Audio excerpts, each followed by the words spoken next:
Good morning. It's early doors here. Wow, that sun's bright.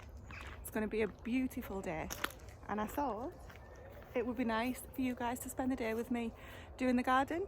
So every Tuesday, as you know, I put out a video showing what's happening in our kitchen garden, as we call it, in our growing space. So we try and produce as much of our food as possible all year round. Nowhere near that yet, but that's the plan. And today we have got so much work to be getting on with. It's nice and early, the kids are still in bed, but I'm going to rope them into helping soon. So I thought I'm going to show you what I've been up to. So straight into it, last night I cleared this patch here of bed to make way for the winter brassicas. So there's some potatoes that I harvested, which I'm going to take out now and pop in my little basket. And the foliage here needs to go onto the compost, so I'll get that done. And then that space, I'm going to get in the winter brassicas, get them covered up, because there's butterflies still around at the moment. The caterpillars will get those.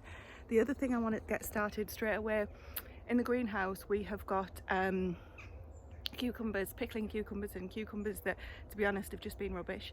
So we've had some of the little pickling cucumbers, but the big cucumbers are actually, turns out you're better off getting the all female variety, because I've had some with the male flowers on that haven't taken off, and it's made the cucumbers that have grown bitter.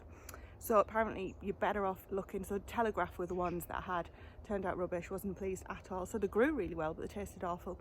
So we'll be growing those again. Next year we'll be looking for the all female variety so that we can have an abundance of cucumbers, but this year, big fail.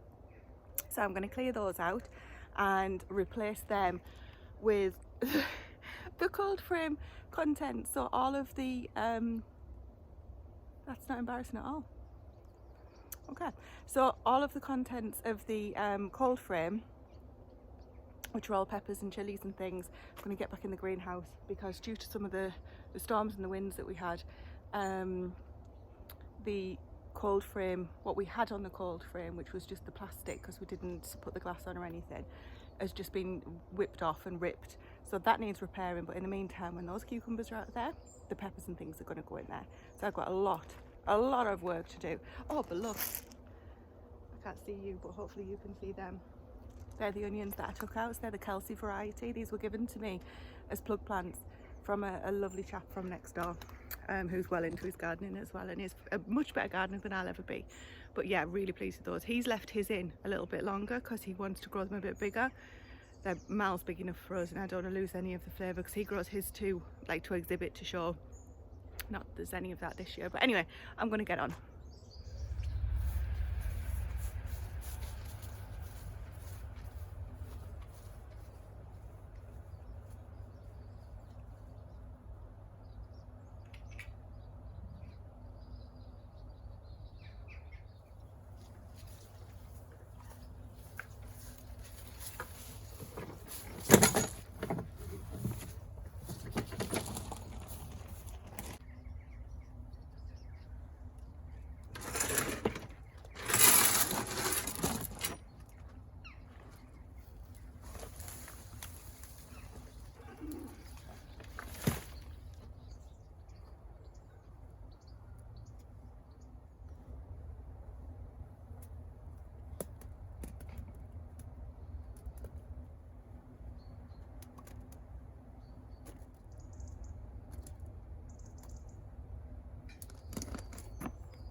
Kale, 2 sets of cauliflowers, and a cabbage, and I think the cabbage is tundra. Well, I know the cabbage is tundra, and I think that's a really good Savoy type.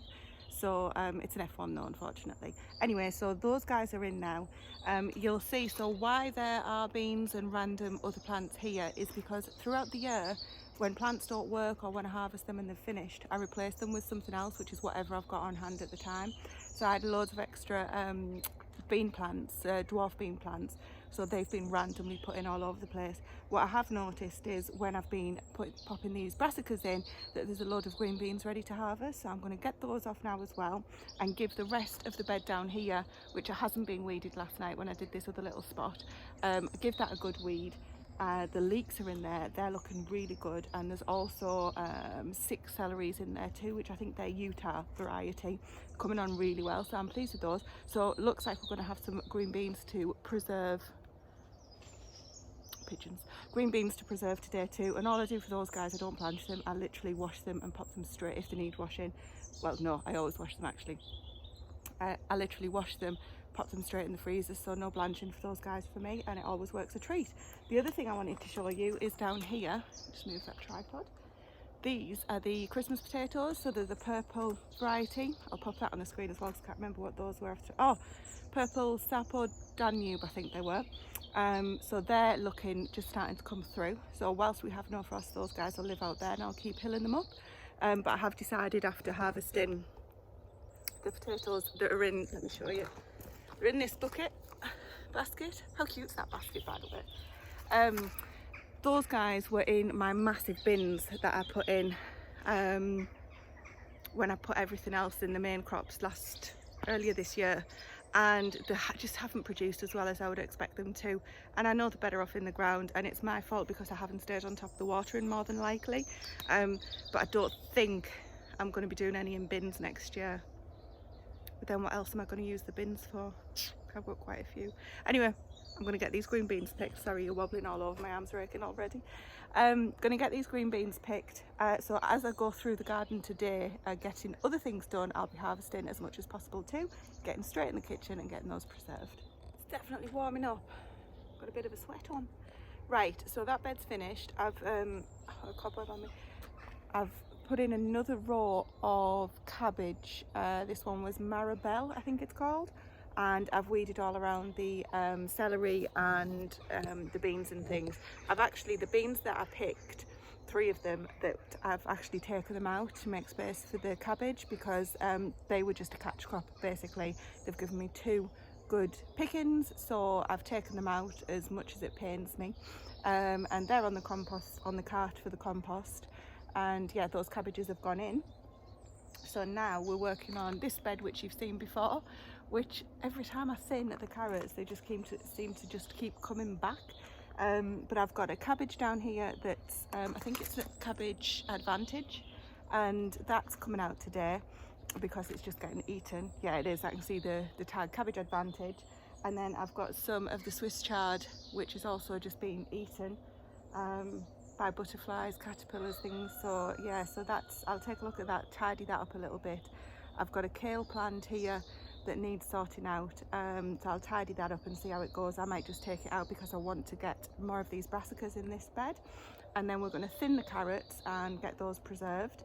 And there's also that chicory, if you remember me saying that I planted the chicory, and it's really bitter, so it's just not something that I gravitate to cook with. Chickens like it though, so they're going to get a feast, and then we'll get the rest of this bed weeded too. This bed here, which I showed you maybe on the last vlog, I've got beans, spinach and beetroot planted in there.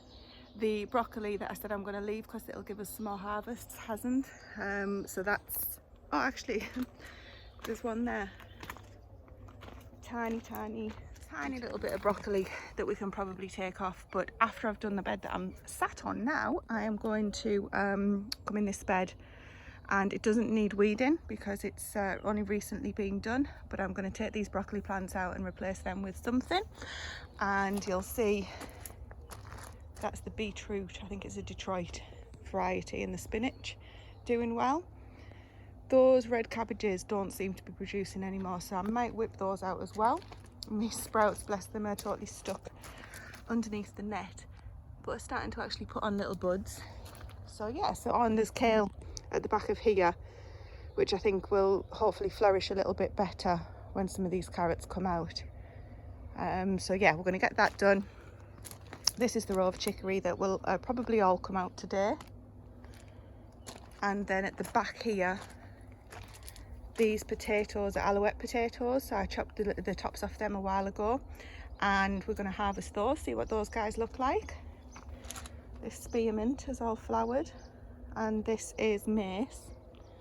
And also some of these carrots are going to seed here. Again, it might be a water thing, so I'm going to pull some of those out, have a little look what they look like, and then we're going to get these chili peppers into the greenhouse once we've got the cucumbers out.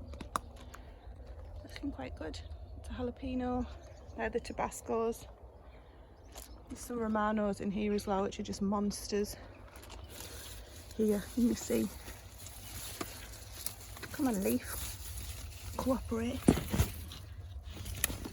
That's a big one. Right. Stop procrastinating, Tracy, and get on. These are the onions that are going to be good for storage, I think, from the ones I've cleaned them up a bit, and these are going to go and hang upside down in the cold room now. And now I've cleaned off some other ones which I think for various reasons are not going to be good for storing. So these are literally going to get taken in the house and chopped up. I'll give them a bit of a wash before we go in. These are the green beans. These have been washed off, and some of the carrot thinnings. Now Grace has been washing these off. They're the potatoes as well that I showed you. Now Grace has been washing these off, and we just put a big bucket full of water. This basket is got holes in it, so any water that's on the potatoes will leak through. Any discards go in there, which will go in the compost. But everything that we're taking in, the cabbage will go in last, into the water last, just in case there's any caterpillars. But anything that we're taking in the house, we tend to clean off outside first, just to save anything going down the drain. So that cabbage has seen better days, but we still just give that a rinse off. But the cabbage itself will get soaked in salt water in the house, just to get any creepy crawlies out of it, but the rest won't. Now these potatoes I wanted washing off so we could see what's going on, because some of them have got scab.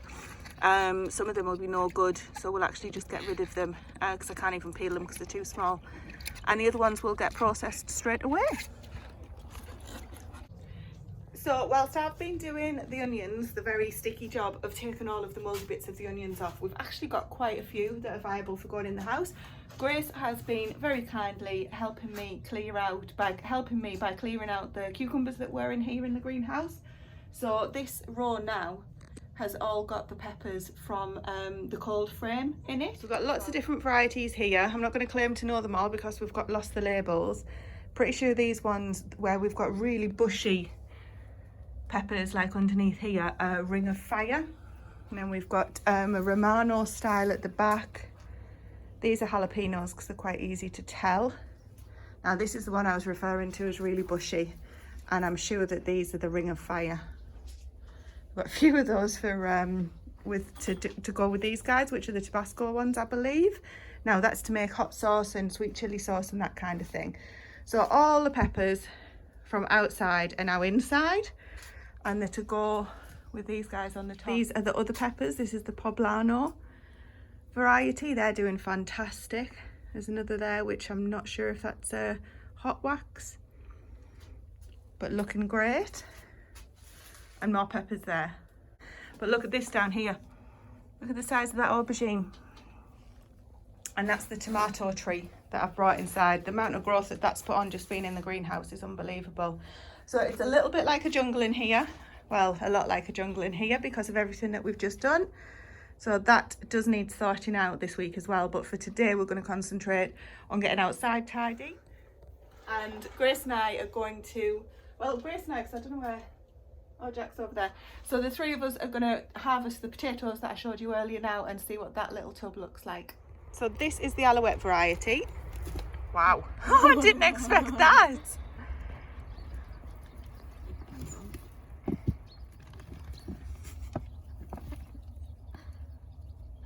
That's brilliant.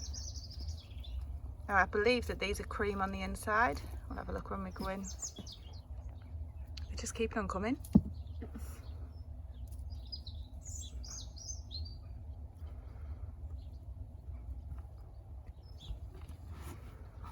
I'm feeling.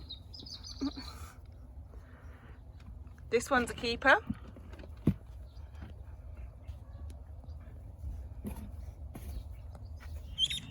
Time to wash the ducklings. What's she doing to you?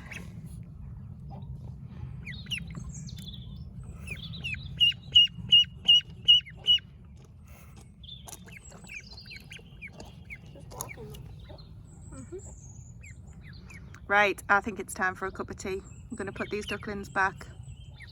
My goodness me, it's warmed up a lot. I feel like I've got thermal leggings on. Right, so we're finished at the top for now. And I'm just coming down in the bottom plot to have a look at how the potatoes are doing. And I thought it'd be nice to just check on the horses while we're here. Grace is already in here. So the little pony there has got his head collar on, which normally in the field we wouldn't leave them with a head collar on, but he's a little naughty boy, and what he tends to do is when you need him to catch, he runs off. And hello darling, when you really need him to catch, he runs off. And we've got the vet coming tomorrow, and we thought, you know what, we caught him the other day and it was easier to leave his head, well yesterday, and it was easier to leave his head collar on, so that when the vet comes we're not spending an hour paying for the vet's time chasing him around the field. So there's quite a few flies in here at the moment. They have got fly spray on, doesn't help. I've yet to find a fly spray that works, they're too expensive, and we've tried homemade stuff as well and that doesn't work. And then over here we've got the big girl. More flies on you as well, darling, eh? No, she's gonna itch on me, which is her trick, and sends you flying. And yeah, so she's nice and easy to catch. She's a very, very good girl. She's quite old though, so she was born in 97. There was no date with her, so nobody took the time to actually write down the date. Are you coming to itch on me, lid? Hey. So she's retired now. She lives in the field for as much of the year as possible. They do get extra hay because there's no grass in this field. The field was never designed to sustain them, just to give them the freedom of movement. So we do supplement them with hay. But she's looking well. You can't see her ribs. The fly's bugging you. She's got a fly rug, which we've actually just took off to give her body a bit of a breather. But as you can see, they bug you, don't they, big lass? Oh! She's right. So there's Grace coming back with him. There's the sheep in between. They're not supposed to be in the field, but the sheep actually broke in when we got the horses out last time. So concentrating on getting the horses out safely, and the sheep decided to use it to their advantage to get in. Always something. So let's go in the plot, and what we want to do down here is have a look if we've got any. It's coming with you. Just watch the gate's not locked. We want to look to see if we've got any potatoes ready. So I've brought a little bucket down. We're going to have a dig around, me and Grace. Jack's doing the animals' waters, topping them all up, because it is such a warm day. They're drinking quite a lot. And I want to see if, so can you see these are ready? So the leaves have died back, and thankfully that's not through blight. Whereas the ones down the other end, if you've seen any of my previous vlogs, you see down there, they're not ready just yet. They haven't died off. So we're going to have a dig around, see what we've got underneath some of these, because what I want to do is get some winter brassicas down here, but I'm not sure if the ground's going to be any good for them. So we'll see. Grace's going to give me a hand. Have you got Nana's fork? Let's have a look.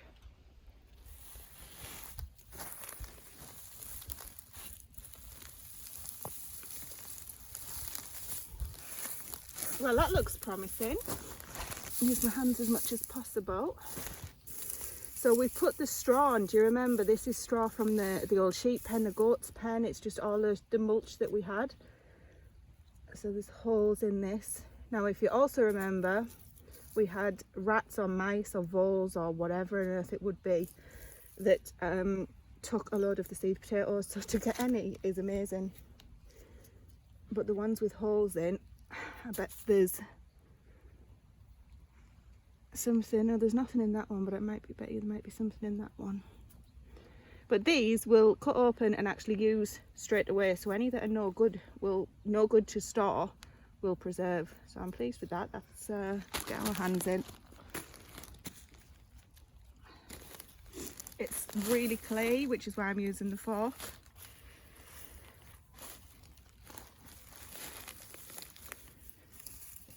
You know, this ground's not as bad as I mean, ideally we would be no dig, but down here. Let's try this one.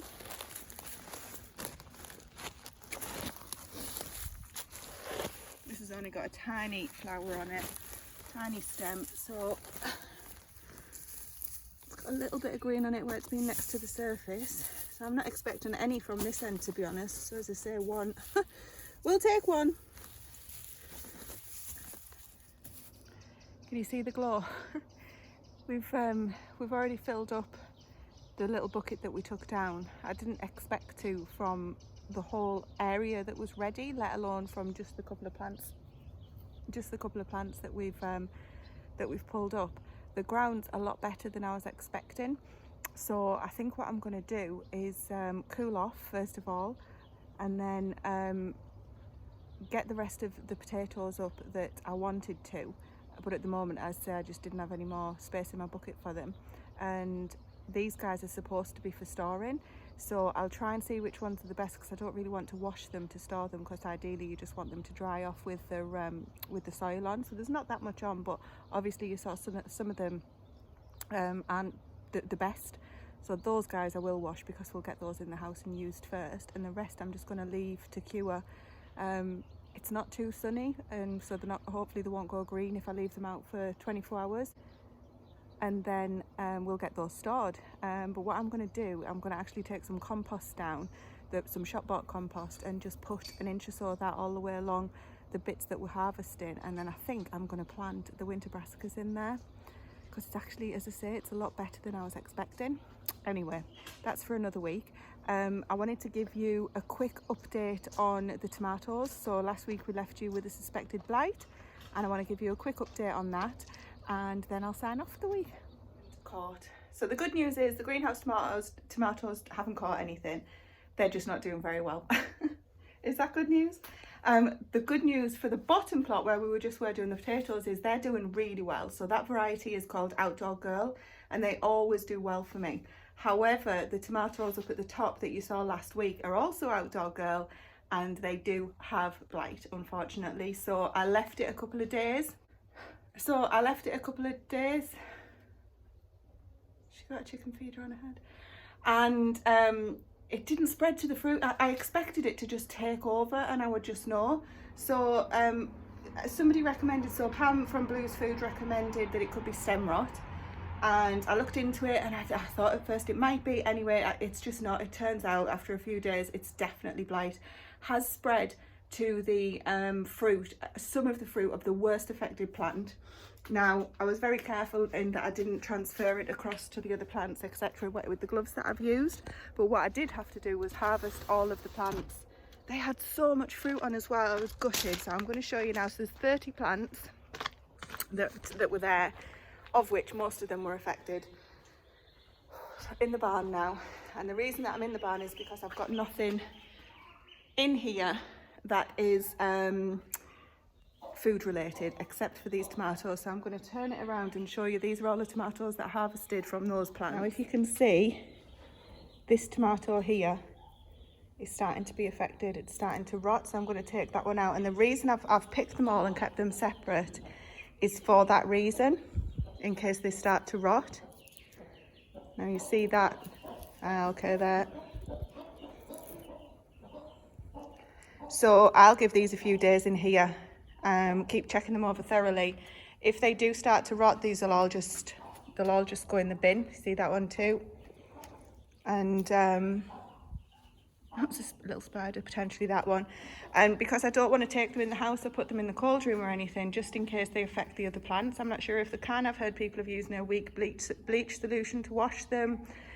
Different options, but I really want to wash the food in a bleach solution. I'm not against it, and that's how I used to sterilise my jars, but I just think if I leave them in here, then in a good few days they'll be showing signs like these guys are for the fruit that has been affected, and I'll just get rid of it. Anything else that's not, we'll be using either to can or to make, green tomato chutney, those kind of things. So yeah, unfortunately it was blight. First time I've ever had it.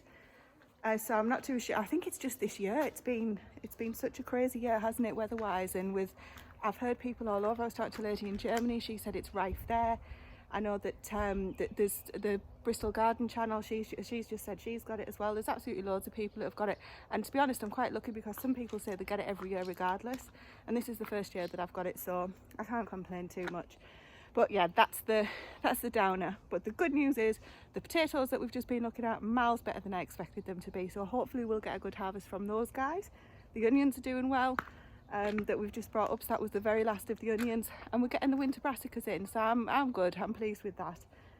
And it looks like I've got a big job to get done this afternoon. These guys here need to be chopped up, popped in the freezer. I'll save a few because they'll last a good few days. They'll last a good few days. So I'll use some of them and keep some of them on the top, but some of the others will just go straight in the freezer. Then I've got this huge basket of these red potatoes here that we picked, the alouette ones. I'm going to go in and show you what it looks like inside one of those actually, then I'm going to get busy in the kitchen. Literally straight in from the garden. So this is one of those alouette potatoes, and I want to cut into it and show you guys what these look like. Sorry, you can hear the dog walking around on the floor. Before I go and get a shower and cool off, because it is absolutely sweltering. So let's have a look. Oh my goodness, that is beyond pretty. Look at that. So it's kind of like a yellow flesh. That's just perfect. Look at it with the red skin round, and you won't need to peel them. The skin's not that thick. It's quite. I bet that would that'll get roasted up really nicely. Perfect. So what time is it? 2:05. So thank you for spending the day with us doing the gardening. In between, we've had to go out and get chicken food and animal food and lots of different bits and pieces. Managed to feed ourselves, and now I think I'm going to have to get a shower, cool off, because I think you can actually see that I'm roasting hot. It's 24.3 degrees according to my little thermometer. But thank you for spending the half a day with us doing some of the gardening, seeing what we've got going on. I'm going to get a plot tour out soon. I've got another couple of days off. As I say, I've been videoing lots of different videos which I'll get out to you guys over the next few days and things. But for now, thanks for watching.